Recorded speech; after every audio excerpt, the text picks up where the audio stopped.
종합제 TV 시청자 여러분 안녕하십니까? 오늘은 2018년 12월 1일 오전 7시 28분입니다. 이제 올해도 마지막 달로 접어들었습니다.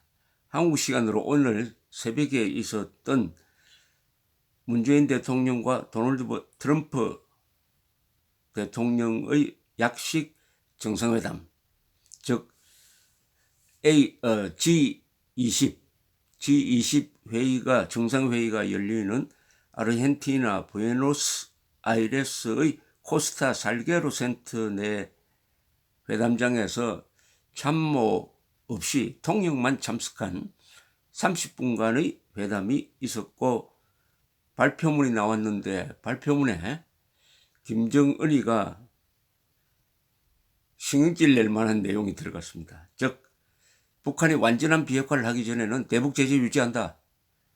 북한이 완전한 비핵화를 하기 전에는 대북 제재를 유지한다. 라고 못을 딱 박아버렸습니다. 그동안 문재인 대통령이 외국에 가서 정상들을 만날 때마다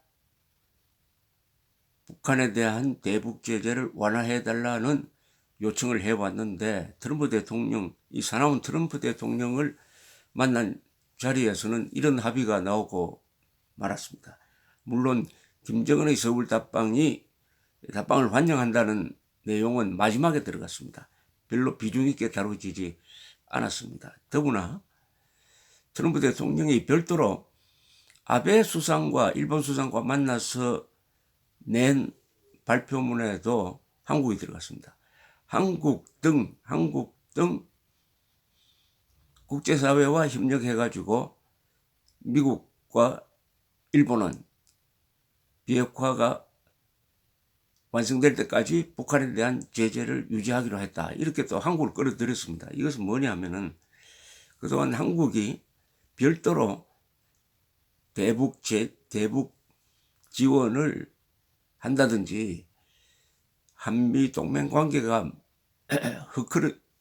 흥크러질 정도로 단독 플레이를 하는 데 대한 견제를 위해서 한미 간의 워킹 그룹을 만든다든지 해서 견제를 해왔는데, 이번에는 정상회담 차원에서 또 한 번 문재인 대통령을 독조하지 못하도록 묶었다는 이야기죠.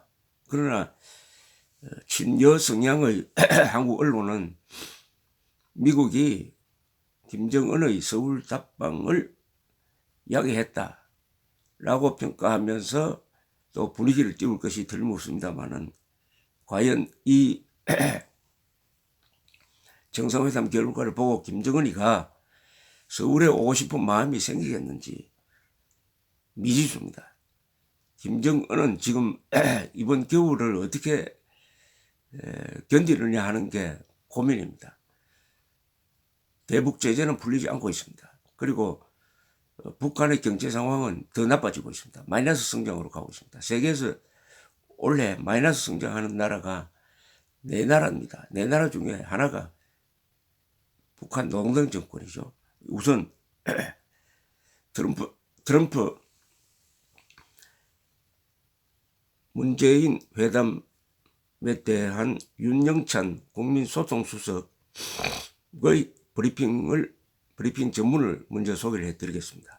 문재인 대통령과 도널드 트럼프 미국 대통령은 30일 오후 3시 30분부터 아르헨티나 부에노스아이레스 G20 양자 회담장에서 30여 분간 배석자 없이 단독 정상회담을 갖고 한반도 평화 프로세스의 진행 상황을 평가하고 한미 간 공조 방안을 논의했다. 양 정상은 한반도 비핵화와 평화 정착 프로세스가 올바른 방향으로 진전되고 있다는 데 의견을 같이 하고, 공동 목표를 조기에 달성하기 위해 앞으로도 굳건한 동맹관계를 바탕으로 긴밀히 공조해 나가기로 하였다. 이와 관련 양 정상은 북한이 완전한 비핵화를 달성하기 전까지는 기존의 제재를 유지하는 것이 중요하다는 데 의견을 함께하였다. 바로 이 대목이죠.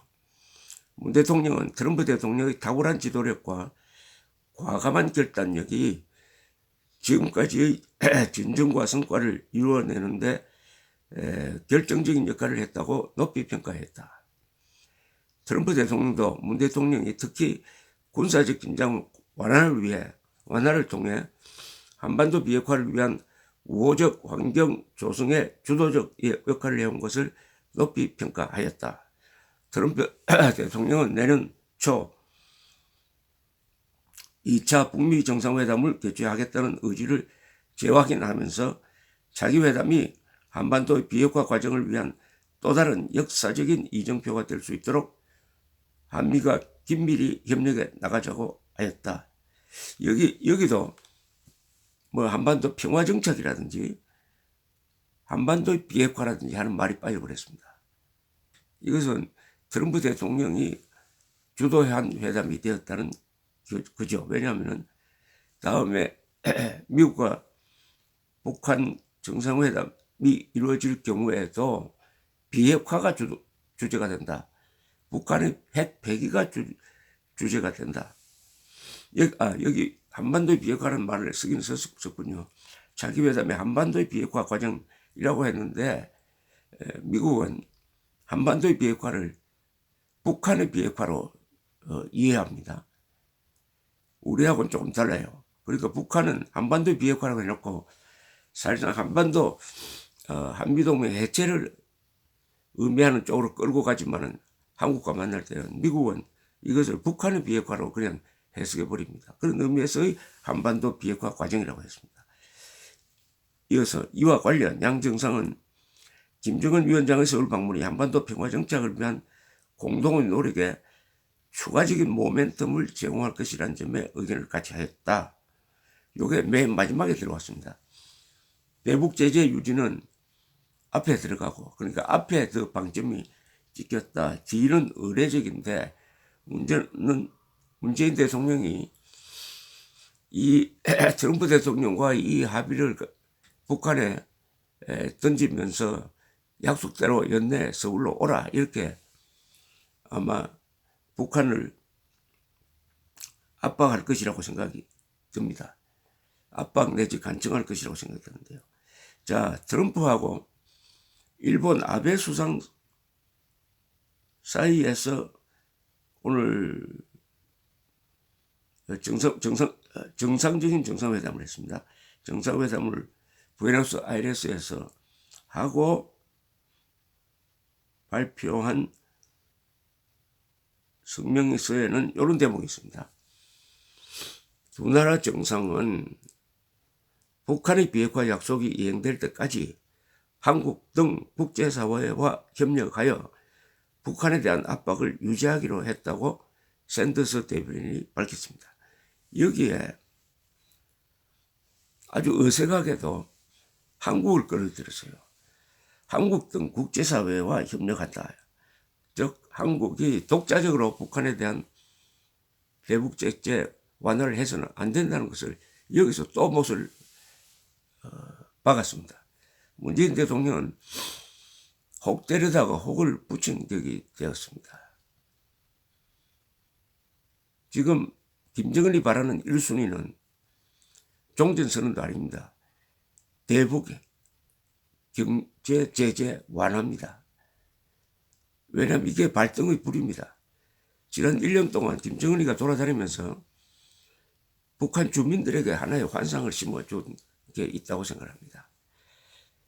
핵을 폐기하든지 해가지고, 폐기한다고는 믿지 않겠지만 핵을 가지고 외교를 잘해가지고 드디어 경제 제재가 완화되겠구나. 그럼 우리도 좀 살리면 좋아지겠구나 하는 기대치를 높였는데 이것을 만족시켜주기 위해서는 구체적인 성과가 있어야 되는데 없습니다. 지금.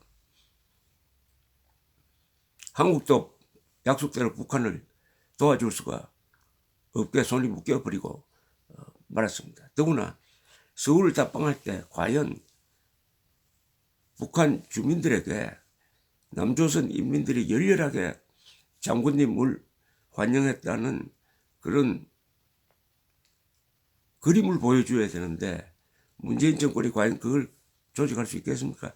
조직한다고 하면은 약간데 100만 명의 서울 시민들이 나가서 한반도길 들고 태극기는 버려버리고 김정은을 환영하는 그런 걸 연출할 수 있겠습니까? 연출한다면 대한민국은 쪼개지고 말 것입니다. 김정은도 그게 가장 큰 부담이고, 이번에 대북 제재를 유지한다는 이 합의가 나왔으니까 저는 김정은을 서울로 불러들이는 것은 매우 어렵게 된 것이 아니냐 하는 게 저의 판단입니다. 감사합니다.